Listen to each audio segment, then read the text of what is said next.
ہمارے پیارے نبی رسول اللہ صلی اللہ علیہ وآلہ وسلم کی پیاری بیٹی حضرت فاطمہ رضی اللہ تعالی عنہا فرماتی ہیں، کہتی ہیں کہ ایک دن میں اپنے بابا کے گھر گئی تو میں نے اپنے بابا کے دروازے کے پر دستک دی۔ کہتی ہیں کہ میرے بابا مجھ سے اتنا پیار کرتے تھے کہ وہ دروازے کی دستک سے پہچان لیتے تھے کہ میری بیٹی فاطمہ آ گئی ہے۔ یہ تو فاطمہ کا دستک دینے کا طریقہ ہے، فاطمہ اسی طرح کھٹکاتی۔ حضرت فاطمہ کہتی ہیں کہ جب میں گھر اندر گئی نا تو آپ صلی اللہ علیہ وآلہ وسلم کھڑے ہوئے، مجھے پیار سے بٹھایا، اپنی جگہ پر بٹھایا اور کہا کہ بیٹی فاطمہ،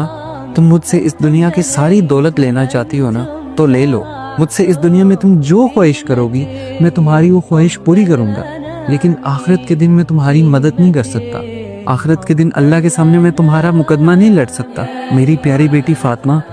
آخرت کے دن صرف اور صرف تمہارے اعمال ہی ہیں جو تمہارے کام آئیں گے۔ یعنی کہ آپ صلی اللہ علیہ وآلہ وسلم اپنی بیٹی، جان سے پیاری بیٹی حضرت فاطمہ، جو کہ جنت کی عورتوں کی سردار ہیں، ان کی لیڈر ہیں، جنت کی تمام پاک عورتوں میں سے سب سے پاک ہیں، ان سے کہہ رہے ہیں کہ فاطمہ، آخرت کے دن میں تمہارے کام نہیں آؤں گا، تمہارے اعمال ہی ہیں جو تمہارے کام آئیں گے۔ تو پھر آخرت کے دن کیا ہوگا؟ آپ کو معلوم ہے قرآن میں 2 دفعہ کہا گیا ہے، یوم یفر المرء من اخیہ وامہ وابیہ وصاحبتہ وبنیہ، جس دن بھاگے گا انسان اپنے بھائی سے بھی اور اپنی ماں سے بھی اور اپنے باپ سے بھی اور اپنی بیوی سے بھی اور اپنی اولاد سے بھی۔ کیوں؟ نفسی نفسی نفسی نفسی نفسی نفسی، مجھے بچا لیا، مجھے بچا لیا،